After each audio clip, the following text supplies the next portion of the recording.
Assalamualaikum warahmatullahi wabarakatuh. Perkenalkan, saya Nazilianti SPD MPD sebagai dosen tetap STIE Aprin Palembang, mengajar sejak 1 Januari 2018 dengan latar belakang pendidikan yang berkonsentrasi pada pengantar bahasa Inggris bisnis, Pancasila, dan manajemen koperasi sebagai mata kuliah yang saya ampu. Selanjutnya, pada mata kuliah pengantar bahasa Inggris akan dideskripsikan rencana pembelajarannya, yaitu membekali mahasiswa dengan kemampuan komunikasi profesional, keterampilan linguistik praktis yang diperlukan untuk berinteraksi secara efektif dalam lingkungan bisnis global. Fokus utamanya adalah penguasaan strategi komunikasi lisan dan tulisan yang mencakup korespondensi bisnis, teknik negosiasi, serta penyajian presentasi ide bisnis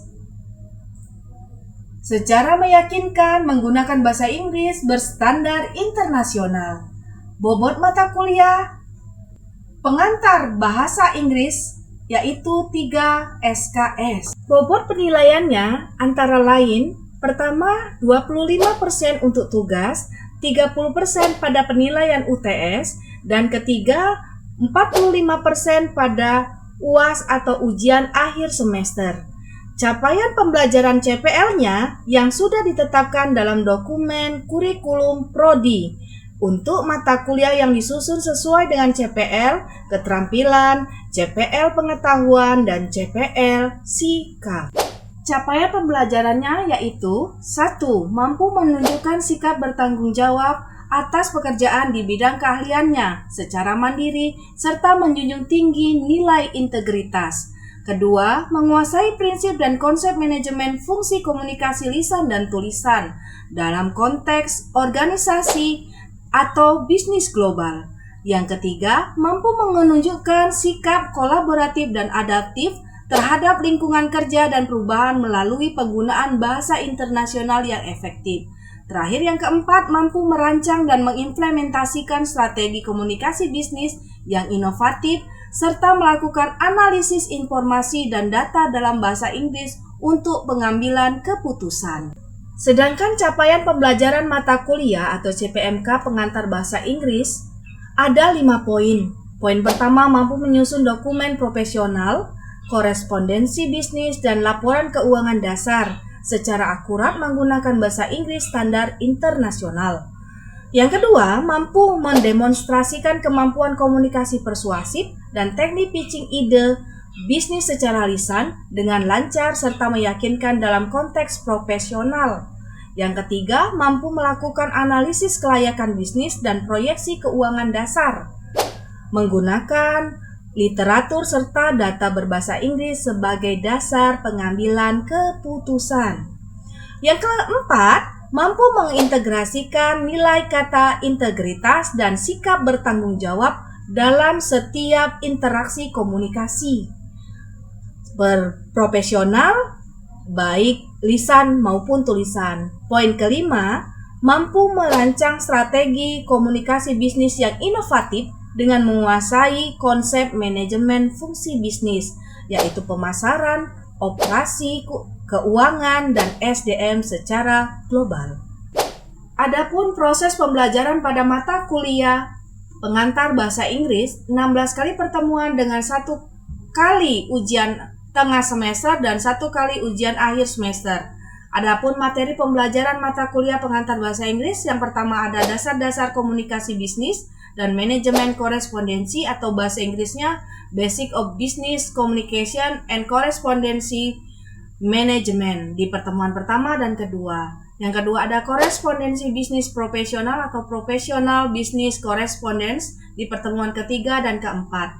Yang ketiga ada komunikasi interpersonal dan penanganan konflik atau Interpersonal Communication and Conflict Handling di pertemuan kelima, 6, dan 7. Di poin keempat ada ujian tengah semester atau UTS.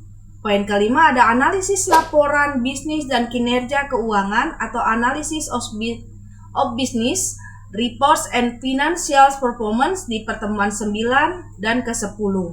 Pada poin ke-6 ada presentasi bisnis dan teknik pitching atau business presentation and pitching technique di pertemuan ke-11, 12, dan ke-13. Pada poin ke-7 ada organisasi pembelajar dan budaya perusahaan global atau learning organization and global corporate culture di pertemuan ke-14 dan ke-15.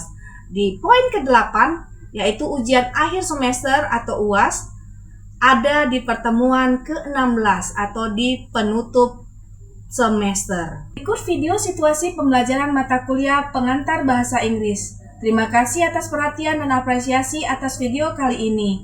Silakan menyaksikan, semoga bermanfaat bagi kita semua. Wassalamualaikum warahmatullahi wabarakatuh. Assalamualaikum warahmatullahi wabarakatuh. Waalaikumsalam warahmatullahi wabarakatuh. How are you today? I'm fine. Thank you. For today, I want to introduce myself in front of you. My name is Nozilianti. Nama saya Nozilianti. Untuk hari ini, pembelajaran pertama, judul pembelajaran kita yaitu Business Communication Basic, dasar-dasar komunikasi bisnis. Untuk memulai pembelajaran kita pada hari ini, marilah bersama-sama kita membaca doa. Let us pray together. For the leader, please, Raffi, take our friends to pray together. Raffi, ajak teman-temannya untuk berdoa bersama.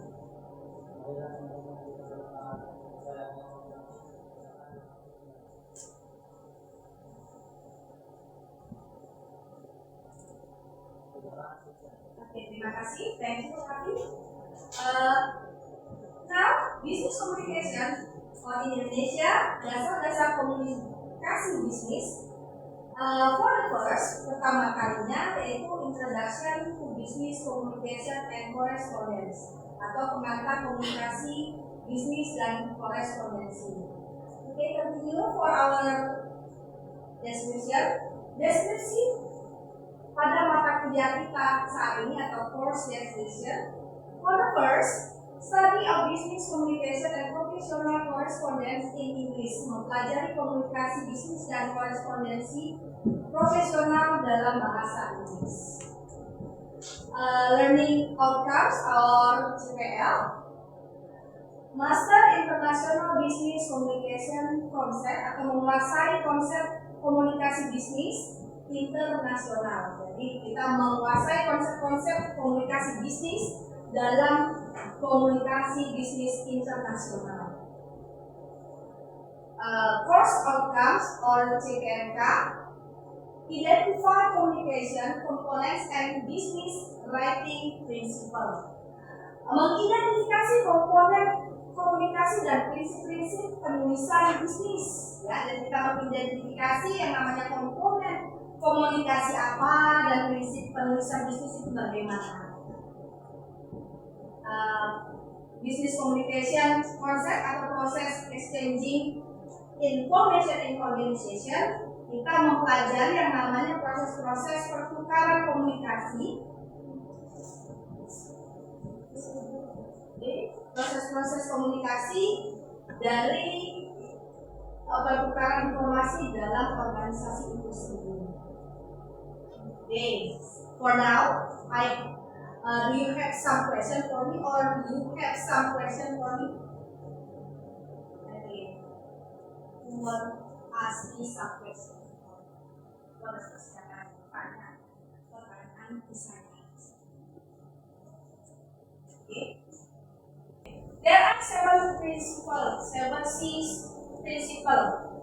Clarity, conciseness, completeness, correctness, considerations, concerness, and courtesy. Artinya bisa disebut dari kejelasan, keringkasan, kelengkapan, ketepatan, pertimbangan, kekonkretan, dan kesopanan dalam melaksanakan komunikasi bisnis.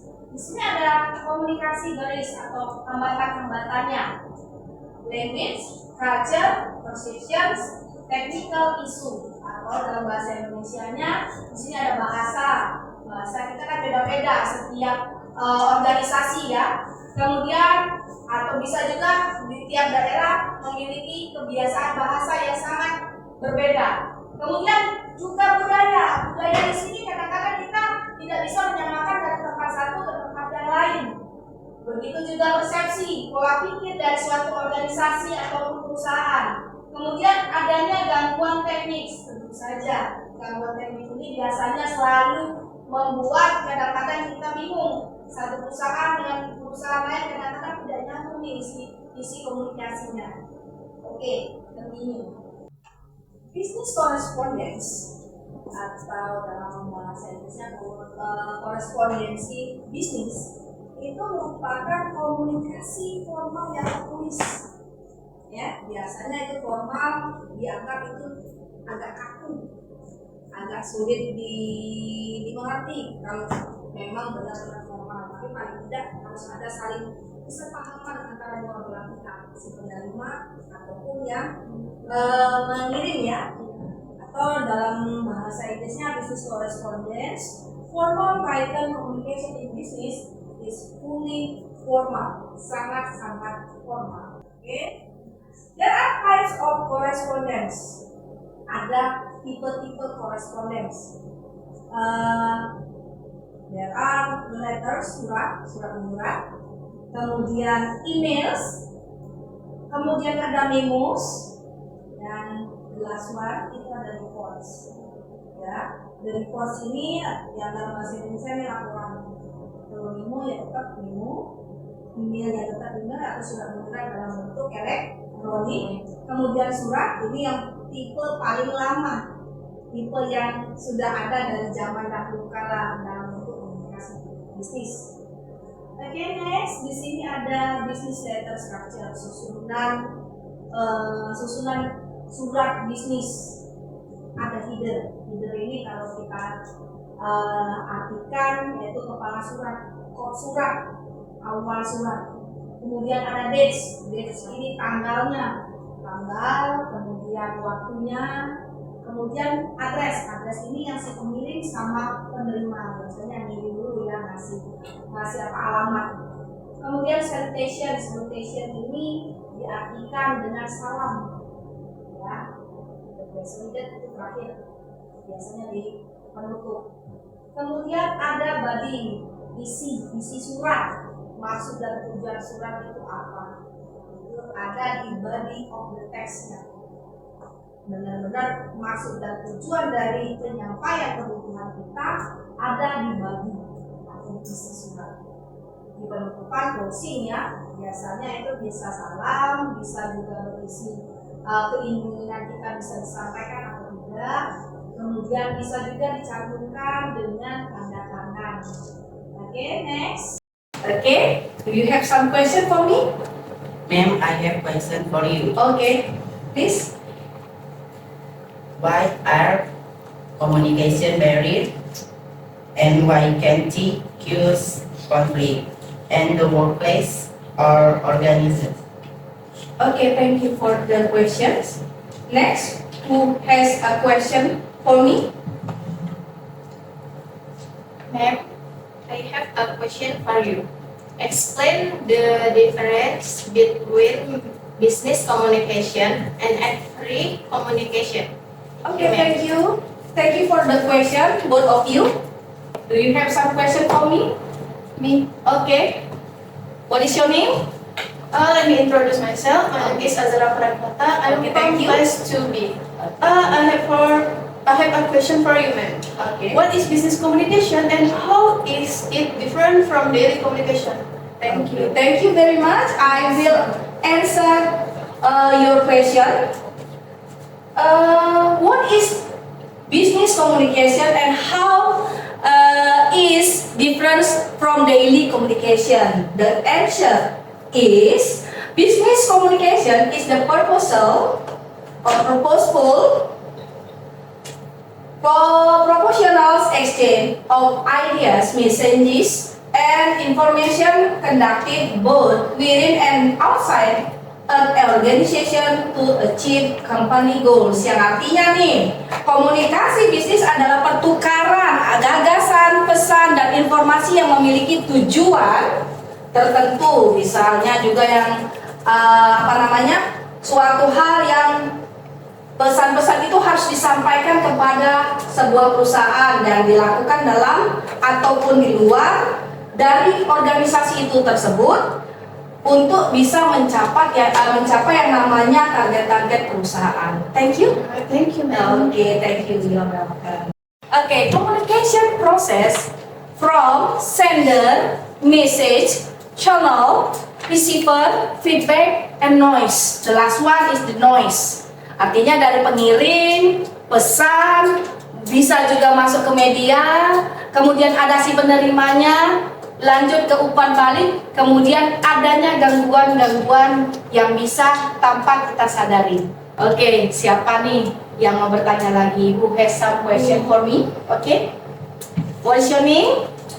My name is Alisa Zahra. Oke, I Alisa. have a question for you, ma'am. Oke. Explain the difference between business communication and everyday communication.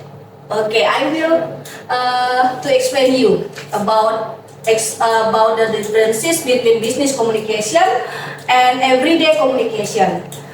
Perbedaan yang terletak pada bisnis komunikasi dengan bahasa atau komunikasi sehari-hari. The answer, there are the differences about business communication and everyday communication.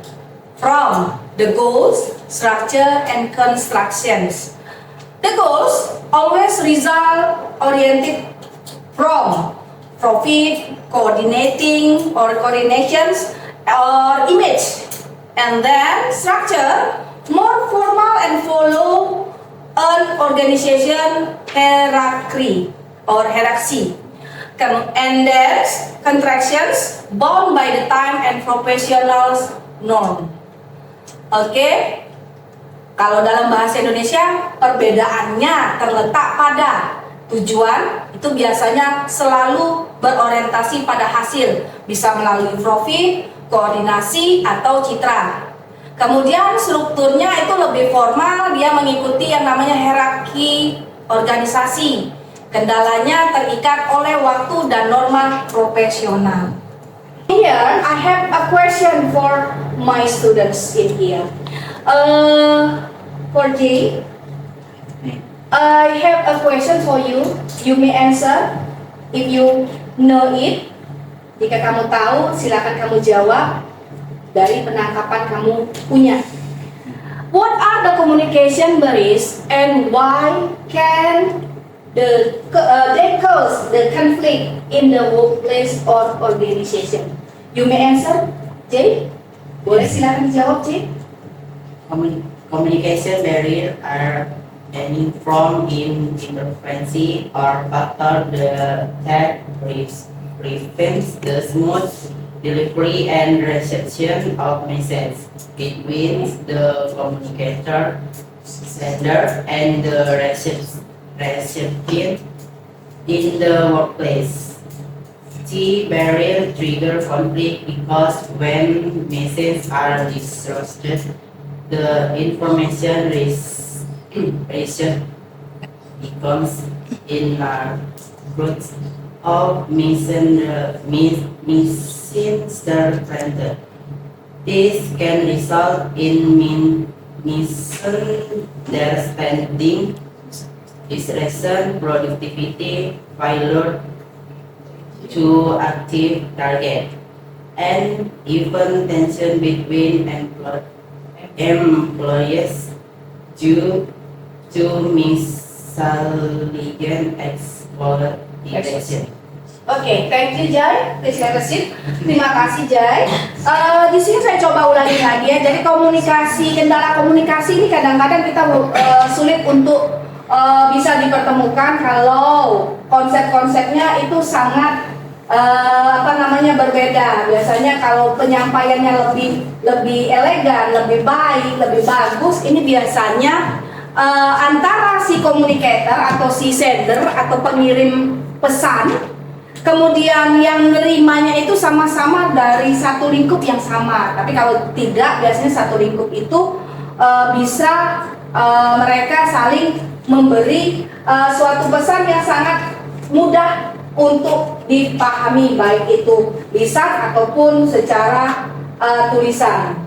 Kalau dalam bahasa Inggrisnya, communication barriers are any form, interferences or a factor that prevent the smoothly delivery and reception of message between the communicator, sender, and the recipient atau receiver or receiver. In the workplace, these barriers trigger conflicts because of the message and the information become inaccurate. Jadi kalau nggak akurat, biasanya si pengirim pesan itu akan salah paham atau salah mengerti maksud dari si pengirim surat itu. Jadi dia harus bisa saling memahami atau saling bisa menerima antara produktivitas mereka, apa yang mereka sampaikan, agar target yang mereka terima itu sampai ke penerima pesan. Okay, thank you for Jay. For today, I have a question anymore. Ada lagi nih pertanyaan untuk kalian. In here, di sini saya mau menanyakan tentang mention 3 main points that must be included: the business apologize or the business letter answer, for business relationship between the client and maintenance well. Who will answer my question, please? Okay, Windy, stand up, please. I will ask it the answer. Okay.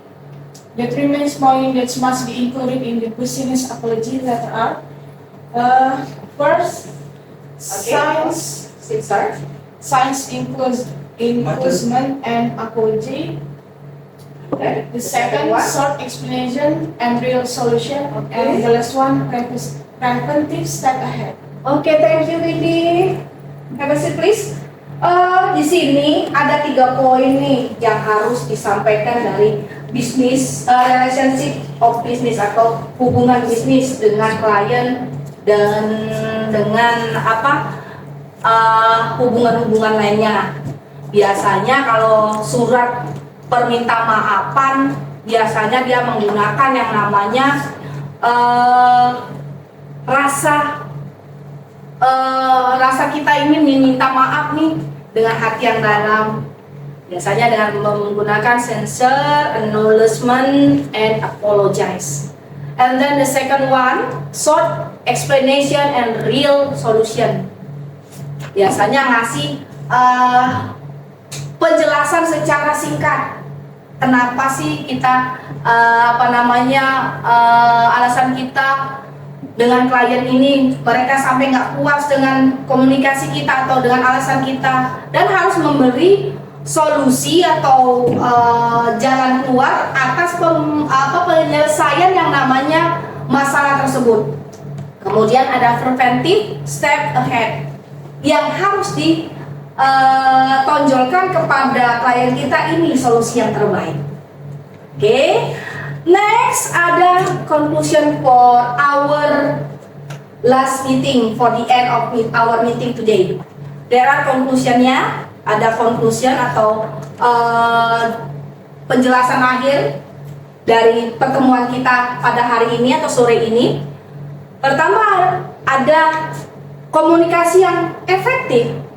Itu biasanya digunakan sebagai kunci kesuksesan dari bisnis itu sendiri. Or in English, effective communication is key to business success. Jadi kita ini komunikasi secara efektif itu harus memberikan kunci yang sangat sukses untuk bisnis kita. And then that's all for our meeting today. Inilah akhir dari pertemuan kita. Mungkin ada yang belum paham, nanti kita lanjut ke pertemuan berikutnya. Terima kasih atas pembelajaran hari ini. Saya ucapkan wassalamualaikum warahmatullahi wabarakatuh. Waalaikumsalam warahmatullahi wabarakatuh.